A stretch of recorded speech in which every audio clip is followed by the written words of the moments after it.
What is up, everybody? We back. Jake Paul just recently had a fight, and I'm here to hate. All right, I'm here to hate.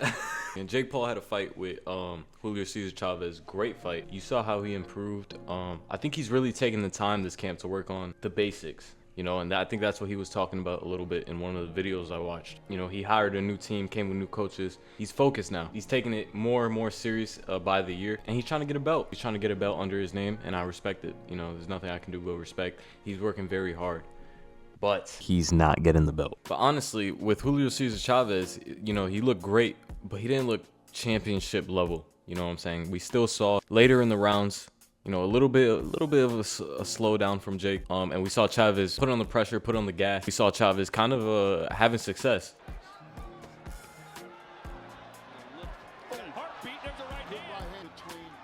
Jake is the more active fighter. Deep breath and a big uppercut. Chavez. Right hand from Chavez. Jake will fight back.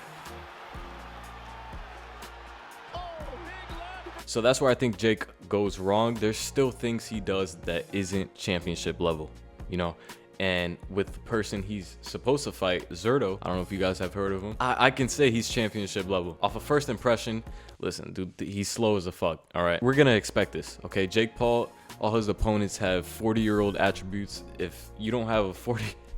Jake Paul, when he picks his opponents, if you don't have similarities of an old man about to retire, you're not going to get picked. So Zurdo, the speed isn't there. You can tell.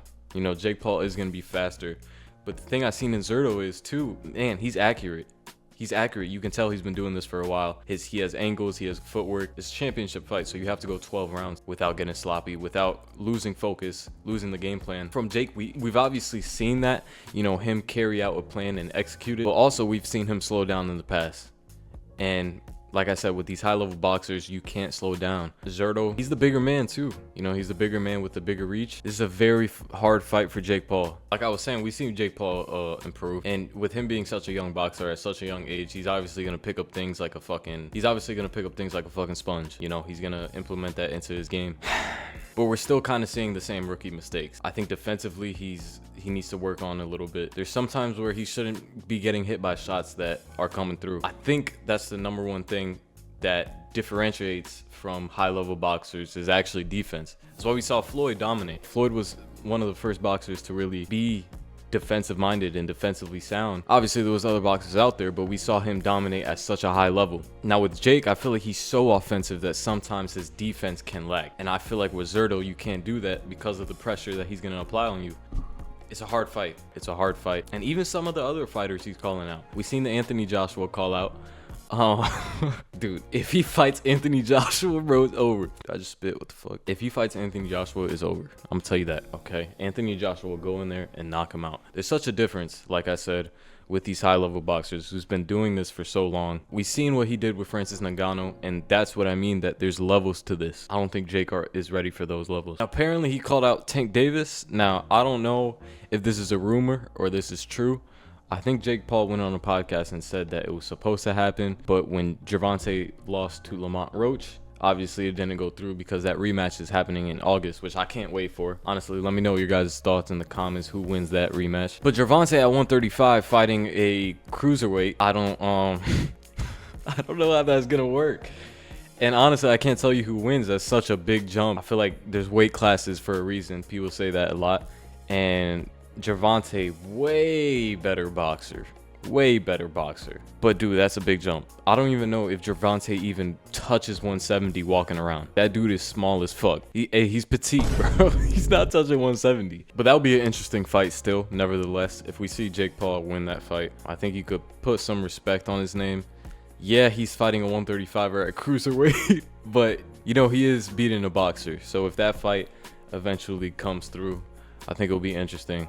And we'll have a lot of people talking. But Jake plans to become a champion, so I definitely see that Zurdo fight happening next. And like I said, man, Zurdo is a great fucking fighter.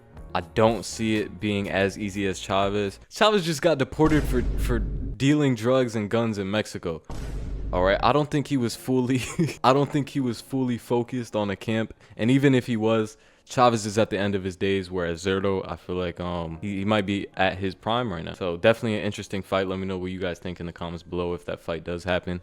Who do you guys have winning? Does it end by knockout? Does Jake Paul have the power to knock Zurdo out? You know, these are questions we definitely have to ask ourselves, because Jake Paul has been in there with low-level opponents or opponents that are just fucking old. You know, a Mike Tyson fight was a disgrace, and the only opponent he lost to was Tommy Fury. So I think he has to avenge his image, because that was the only young boxer he faced, and he lost. So definitely looking forward to that Zurdo fight, seeing what he brings, and with his new camp, seeing how focused he is to win this belt. But definitely some interesting fights to look forward to. I think Jake Paul's boxing career, if he's not at his peak already, we'll see you at his next fight. I think his next fight is really going to test him, whoever it is, because it's going to be an actual boxer this time. Not saying Chavez wasn't a boxer or any of his opponents weren't boxers, but they weren't active. They weren't in their prime at all. That's the thing as well. His next matchup will be against a younger boxer, and most of these boxers, at least the ones he's calling out, have been through adversity, have been through wars. Jake Paul hasn't been through that. With his 10 fights, his toughest fight was Tommy Fury. Like, you know, you guys get what I'm getting at. You know, there's still things to be learned, and so I don't think he's ready for that championship level. So is Jake at his peak? Is he really? Is this it for him? You know, beating Chavez. A lot of people didn't tune into that fight. UFC was going on the same day. 100% people were watching that Topuria versus Charles fight. So is this it? You know, can his next fight be his last? I think very much so. If he loses, I don't know where his direction would go. He lost once before, of course, but that was early in his career where he was able to make a comeback. You rack up 2 losses in 12 fights, you might not be in championship talks anymore. You get what I'm saying? So definitely have to see where his career is headed, but only the future will tell. So very excited for boxing this year. Yeah, let me know what you guys think in the comments. Who should he fight next? Who will he win against?